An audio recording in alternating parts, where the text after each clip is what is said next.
नमस्कार विद्यार्थी मित्रांनो, डॉक्टर सुशील स्पॉटलाईट या आपल्या यूट्यूब चॅनलवर तुमचं सर्वांचं स्वागत आहे। या लेक्चरमध्ये आपण स्पॉटलाईट फॅक्ट्समध्ये इकॉनॉमीचे जे वेगवेगळे सेक्टर्स आहेत आपले त्यासंबंधीचे महत्त्वाचे फॅक्ट्स बघणार आहोत। सर्वात आधी जे आहे तर ते म्हणजे आपण जे काही रोड सेक्टर आहे त्या रोड सेक्टरमध्ये म्हणजे रस्ते जे बनतात त्या रस्त्यांमध्ये गुंतवणूक सर्वात जास्त कुणाची असते, तर सगळ्यात जास्त जी गुंतवणूक असते ती जे काही टोटल बजेट असतं आपलं टोटल बजेटरी सपोर्ट जो आहे तर त्याची असते। आणि जी काही प्रायव्हेट गुंतवणूक आहे ती याच्यापेक्षा कमी असते। म्हणजे एक तर टोटल बजेट सपोर्ट जो असतो रस्ते बनण्यासाठी तो खूप जास्त आहे। त्याच्यानंतर दुसरं जे असतं ते म्हणजे इंटरनल आणि एक्स्ट्रा बजेट रिसोर्स जे असतात त्याच्यामधून याला पैसा जातो। आणि तिसरी गोष्ट जी आहे ह्या सर्व याच्यामध्ये लास्ट ती म्हणजे आपलं प्रायव्हेट सेक्टर किंवा खाजगी गुंतवणूक। तर एक गोष्ट लक्षात ठेवा, रस्ते बनत असताना रोड बनत असताना सर्वात जास्त इन्व्हेस्टमेंट जी आहे ती बजेटमधून जाते। त्यातल्या त्यात इंटरनल एक्सटर्नल बजेटसाठीचे जे सोर्सेस आहे तिच्यामधून जाते आणि सर्वात कमी जे आहे म्हणजे या सगळ्या याच्यामध्ये तर ती प्रायव्हेट सेक्टरमधून जाते। बऱ्याचदा आपल्याला असं वाटू शकतं की रस्त्यामध्ये सर्वात जास्त गुंतवणूक जी आहे ती प्रायव्हेट सेक्टरची आहे, त्याच्याकरता हे क्लिअर केलं। त्याच्यानंतर नेक्स्ट वन जो मुद्दा आहे तो इंडियन रेल्वे संबंधीचा आहे। सो आपण इंडियन रेल्वे तर रेल्वेच्या बाबतीमध्ये प्रवासी वाहतुकीचा जर तुम्ही विचार केला तर प्रवासी वाहतुकीच्या बाबतीमध्ये भारत जगात टॉपला आहे, एक नंबरवर। ऑब्वियसली याच्या टाळ्या वाजवण्यासारखं काही नाही आहे, आपली लोकसंख्या इतकी आहे की तिच्यामुळे आपल्या इथ्यात एक नंबरवर आहे आपण। आणि जी माल वाहतुकीचा जर तुम्ही विचार केला तर तिच्यामध्ये जगात भारताचा जो क्रमांक लागतो तो चौथा लागतो, तर हे लक्षात ठेवा।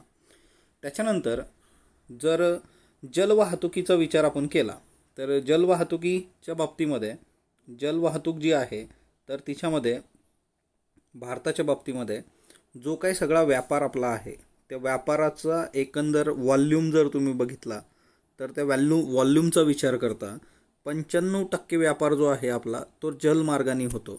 आणि व्हॅल्यूचा विचार जर केला, व्हॅल्यू म्हणजे काय किंमत, तर जवळपास 68% व्यापार जो आहे आपला तो शिपिंग इन सेक्टरद्वारे किंवा जलवाहतुकीद्वारे होत असतो, तर हे एक लक्षात ठेवा। त्याच्यानंतर पुढचा जो मुद्दा आहे तो म्हणजे विमा क्षेत्रासंबंधीचा आहे। विमा क्षेत्र जे आहे आपलं तर विमा क्षेत्र किंवा इन्शुरन्स, तर याच्यामध्ये सर्वात महत्त्वाची जी गोष्ट आहे की दोन आपल्याला फॅक्टर्स याच्यात बघायला मिळतात। एक असतं ते म्हणजे काय की सरकारी किंवा पब्लिक, ओके। तर सरकारी कंपन्या आहेत तर सरकारी कंपन्यांचा जास्तीत जास्त शेअर जो आहे तो लाईफशी रिलेटेड गोष्टींमध्ये आहे। म्हणजे जीवन, म्हणजे फॉर एक्झाम्पल व्यक्तीचं जीवन, मानवाचं जीवन, जसं LICचं एक्झाम्पल आपण घेऊ शकतो। LIC माणसांसाठी काम करते बघा। सो लाईफ इन्शुरन्स सेक्टरमध्ये सरकारी काम केलं जातं, ओके। त्याच्यानंतर दुसरं जे आहे ते म्हणजे खाजगी आहे। खाजगीचा जर तुम्ही विचार केला तर हे नॉन लाईफमध्ये जास्त काम करतात, है ना। म्हणजे साधी गोष्ट आहे, तुम्ही मोबाईल जर विकत घेतला तर मोबाईलच्या बाबतीमध्ये तुम्हाला हे द्यावं लागतं, म्हणजे मोबाईलचा इन्शुरन्स, है ना। प्रत्येक गोष्टीचा इन्शुरन्स निघाला आता, म्हणजे एक विचार करा मोबाईलसारख्या गोष्टीचा इन्शुरन्स काढायला लागलीत ही लोक। नॉन लाईफमध्ये मोठ्या प्रमाणावर विमा कंपन्या ज्या आहेत खाजगी त्या काम करतात, तर ते एक लक्षात ठेवा, है ना। त्याच्यानंतर इन्शुरन्सचा जो पॅटर्न आहे भारतामध्ये तो 2014 पासून मोठ्या प्रमाणावर स्टेडीली वाढत जातो आहे। सो ती एक गोष्ट लक्षात ठेवा।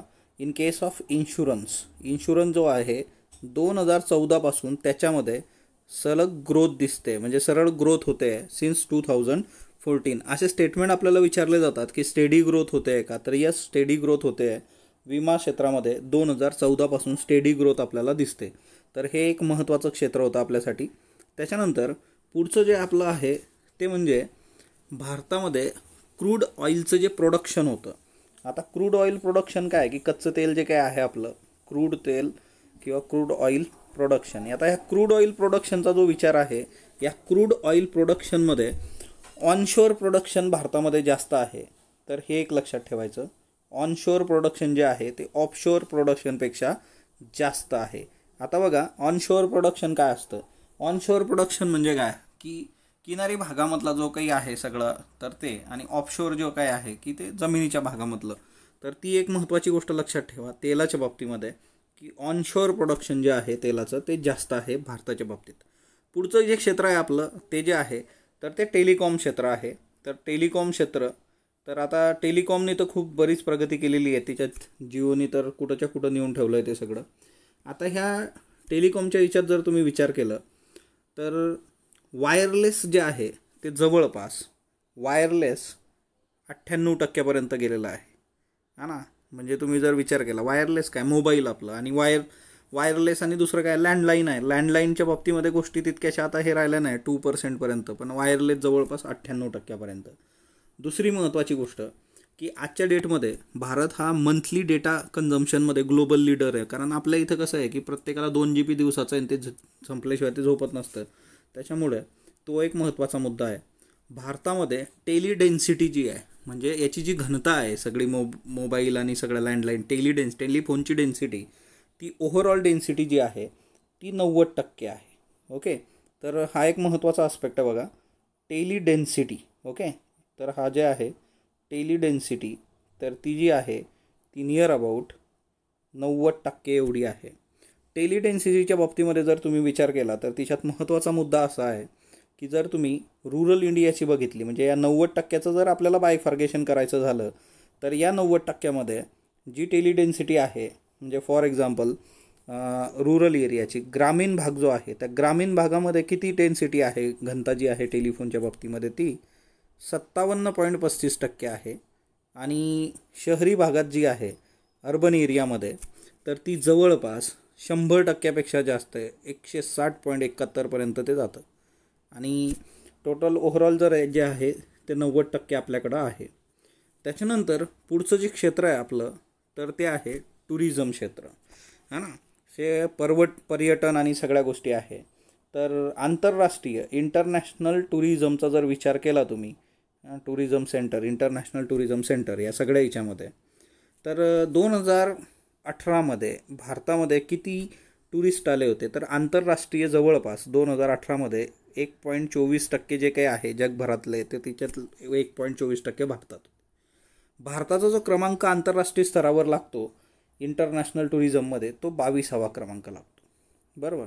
आता याच्यामध्ये दुसरा मुद्दा जो आहे की सर्वात जास्त टुरिस्ट भारतात कुठं आले होते, MCQसाठी लक्षात ठेवा, तर ते आहे गोवा. ओके, सो सर्वात जास्त टुरिस्ट जे आहेत मग ते डोमेस्टिक ॲज वेल ॲज फॉरेनर, म्हणजे बाहेरचे प्लस भारतातली जनता पण जाते गोव्यातच. त्याच्यानंतर सर्वात जास्त टुरिस्ट बाहेरच्या देशांमधून जे आंतरराष्ट्रीय आले होते भारतामध्ये, सर्वात जास्त कुठल्या देशातले आलेले आहेत, तर बांगलादेशातून सर्वात जास्त आलेले आहेत भारतामध्ये. ओके, तर हा एक महत्त्वाचा मुद्दा लक्षात घ्या, कारण बांगलादेशसाठी भारत मोठी गोष्ट आहे. तो गोवा एक आहे की जिथं सर्वात जास्त टुरिस्ट आले, आणि सर्वात जास्त कुठल्या देशातून आले तर बांगलादेशमधून आले, तर हे एक लक्षात ठेवा. त्याच्यानंतर next one, service sector. Service सेक्टरच्या बाबतीमध्ये जर गोष्टी बघायच्या झाल्या तर तुम्हाला माहिती आहे की सर्व्हिस सेक्टरचा आपल्या GDPमध्ये फार मोठा रोल आहे. एकंदरच इकॉनॉमीची जी टोटल साईज आहे, इकॉनॉमी आणि GAV है ना, ग्रॉस व्हॅल्यू ॲडेडमध्ये, सो 55% एवढी टोटल साईज आहे, है ना, साईज ऑफ इकॉनॉमी. आणि दुसरी महत्त्वाची गोष्ट याच्याचबरोबर GAV, है ना, GVA, that is gross value added, है ना, टोटल व्हॅल्यू किती ॲड झाली एका पर्टिक्युलर पिरियडमध्ये. सो 55% ह्याचा सर्व्हिसेसचा म्हणजे सेवा क्षेत्राचा रोल फारच मोठा आहे. आणि हे आपल्या प्रत्येकाला माहीत आहे की सेवा क्षेत्र आपल्या इथं किती मॅटर करतं. दुसरी महत्त्वाची गोष्ट जी आहे की जो FDI भारतात येतो, प्रत्यक्ष परकीय गुंतवणूक, ती सेवा क्षेत्रामध्ये 2/3 येते. म्हणजे टोटल 100%तले जवळपास 66-67% FDI जो आहे तो सर्व्हिस सेक्टरमध्ये येतो.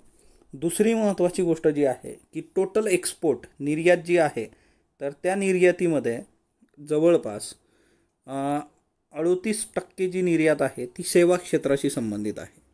तर हे एक महत्त्वाचं आहे. आणि हा जो सर्व्हिसेसचा ट्रेड प्लस आहे, सर्व्हिसेसमध्ये आपण पॉझिटिव्हमध्ये आहोत. आणि ह्या सर्व याच्यामध्ये की भारताच्या बाबतीमध्ये आपण सॉफ्टवेअरच्या सर्व्हिसेस मोठ्या प्रमाणावर बाहेर देत असतो, तर ती एक महत्त्वाची गोष्ट आहे. कमर्शियल सर्व्हिस एक्सपोर्टर्समध्ये भारताचा जगात 8वा क्रमांक लागतो, हे लक्षात ठेवा.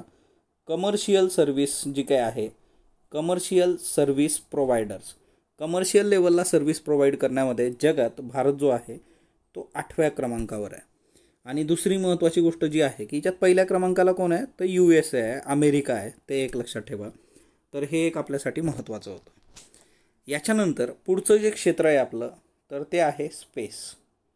सो स्पेस म्हणजे काय आहे की अवकाश जे काय आहे की अवकाशात संबंधीचे जे काही सेवा आहेत आणि त्या सगळ्या याच्यामध्ये तर जे बजेट ॲलोकेट होतं म्हणजे बजेटमध्ये स्पेसला जो पैसा ॲलोकेट केला जातो रिसर्च आणि त्या सगळ्या गोष्टींसाठी तिच्यात 1 नंबरला जो देश आहे तो ऑबियसली US आहे. 2 नंबरला जो देश आहे तो म्हणजे चीन आहे. त्याच्यानंतर 3 नंबरचा रशिया आहे आणि 4 नंबरला जो येतो तो म्हणजे भारत. सो 4थ्या नंबरला इंडिया आहे. म्हणजे स्पेससाठी बजेटमधून किती पैसा दिला जातो तर त्याचं जे रँकिंग आहे त्याच्यात भारताचा नंबर आहे 4था. दुसरी महत्त्वाची गोष्ट जर तुम्ही सॅटेलाईटचा विचार केला की जे सॅटेलाईट सोडले जातात दरवर्षी तर हे सॅटेलाईट सोडण्यामध्ये जर तुम्ही बघितलं तर सर्वात टॉपला कोण आहे तर चीन आहे. चीन जवळपास दरवर्षी 39पर्यंत सॅटेलाईट सोडतो. 2 नंबरला अमेरिका आहे तो 31पर्यंत. 3 नंबरला जो आहे तो रशिया आहे. रशिया जो आहे तो जवळपास 20 आणि भारत जो आहे तो फक्त 6 ते 7 सोडतो. भारताचं जे आहे ते एव्हरी इयर 6 to 7. हा खूप मोठा डिफरन्स आहे तर तो एक लक्षात ठेवा. त्याच्यानंतर दुसरा महत्त्वाचा जो मुद्दा आहे आणि भारताचं पण हे 6 ते 7 कधीपासून आहे तर 2016-17 पासून आहे. म्हणजे फार आधीपासून नाही. आता आपण एवढं करायला लागलो आहे. पुढचा जे आपला मुद्दा आहे तर तो फिमेल पार्टिसिपेशन रेट संबंधीचा आहे. तर फिमेल लेबर फोर्स पार्टिसिपेशन तर हे महत्त्वाचं आहे. Female labour force participation rate आणि तो कुठला तर 15 ते 59 ही जी वर्क फोर्सचे इयर आहे आपले तर हिच्यामधला आहे. आणि याच्यामध्ये आपल्याला दिसतं आहे की जवळपास फिमेल लेबर पार्टिसिपेशन जे आहे ते डिक्लाईन झालेलं आहे. म्हणजे तिच्यामध्ये आपल्याला कमी दिसून येते. आणि त्यातल्या त्यात पण फिमेल लेबर पार्टिसिपेशन जे आहे की महिलांचं वर्क फोर्समध्ये असणारं योगदान तर ते रुरल एरियामध्ये जास्त आहे. म्हणजे ग्रामीण भागात जास्त आहे अर्बनपेक्षा. आणि याच्यामध्ये जो डिक्लाईन म्हणजे तिच्यामध्ये जी कमी आलेली आहे तर ती अर्बन भागामध्ये जास्त आलेली आहे as compare to rural area. तर अर्बनमध्ये मोठ्या प्रमाणावर कमतरता आली. म्हणजे काय महिलांचं प्रमाण लेबर फोर्समधलं कमी होतं आहे. तर हा एक मुद्दा इथं लक्षात ठेवा. त्याच्यानंतर दुसरी महत्त्वाची गोष्ट जी आहे तर ते क्षेत्र जे आहे आपलं तर ते म्हणजे रिन्युएबल एनर्जी है ना. तर रिन्युएबल एनर्जीच्या बाबतीत गोष्टी कशा आहेत ना की रिन्युएबल एनर्जी किंवा ज्याला अपरंपरागत आपण एनर्जी सोर्सेस म्हणतो त्याच्यासाठी भारताचं जे लक्ष आहे 175 गीगावॅट 2022पर्यंत. हिच्यातला आपण अचीव किती केलेला आहे तर हिच्यातला आपण अचीव केलेला आहे 83 गीगावॅट. तर हे एक लक्षात ठेवा 83 गीगावॅट आपण अचीव केलेलं आहे. लक्ष जे आहे आपलं ते 175पर्यंत आहे. म्हणजे आता 2020 संपत आलं आहे आणि येत्या 2 वर्षांमध्ये आपल्याला हा आकडा बऱ्यापैकी वाढवायचा आहे आणि ते आपल्याला अचीव करायचं आहे. तर तो एक मुद्दा लक्षात ठेवा. त्याच्यानंतर दुसरं महत्त्वाचं जे म्हणजे काय की एम्प्लॉयमेंटच्या बाबतीत किंवा रोजगाराच्या बाबतीत जर आपण बघितलं तर रोजगार जे आहेत किंवा एम्प्लॉयमेंट त्या रोजगाराच्या बाबतीमध्ये फॉर्मल एम्प्लॉयमेंट जी काय आहे ना तर ती वाढलेली आहे. आणि दुसरं महत्त्वाचा मुद्दा जो आहे की एम्प्लॉयमेंटमध्ये एक चेंज आपल्याला दिसतो. तो चेंज काय आहे की सेल्फ एम्प्लॉयड वरून सॅलराईड जॉब्सकडे जास्त ओढा लोकांचा आहे. त्याचं रिझन असं आहे की सेल्फ एम्प्लॉयड म्हटल्यानंतर तुम्हाला बऱ्याच गोष्टी सहन कराव्या लागतात. लॉस होऊ शकतो. जसं आता कोविड-19 आहे. याचं सगळ्यात चांगलं एक्झाम्पल की लोक काय याच्याकडे जात नाहीत तर कोविड-19मुळे काय झालं की हॉटेल बंद आहेत. आपण बघतोय चप्पलाचं दुकान कोल्हापुरी चप्पलवर काय झालं. आता जिमचा इश्यू आहे. म्हणजे सेल्फ एम्प्लॉयड तुम्ही जिम सुरू केलेली आहे तर आता तुमचा बिझनेस कंप्लीट ठप्प आहे. कधी सुरू होणार माहीत नाही. जागेचं भाडं द्यावं लागतं आहे. याच्यापेक्षा काय की सॅलराईड जॉब की बाबा ती एक गोष्ट आहे की त्याच्यामुळे हा एक ओढा वाढत जातो इकडे. तर हे काही बेसिक फॅक्ट्स होते. तर अशाच पद्धतीने स्पॉटलाईट फॅक्ट्स या आपल्या सिरीजमध्ये आपण महत्त्वाचे फॅक्ट्स बघत राहू आणि तुम्हाला याच्याबद्दल काय तुमचे जे काही रिस्पॉन्सेस असेल ते कमेंट बॉक्समधून कळतीलच. तर अशा पद्धतीने हे महत्त्वाचे फॅक्ट्स आपण बघणार आहोत. स्पॉटलाईटबरोबर जोडलेला स्पॉटलाईटला लाईक करा, शेअर करा, सबस्क्राईब करा. धन्यवाद विद्यार्थी मित्रांनो.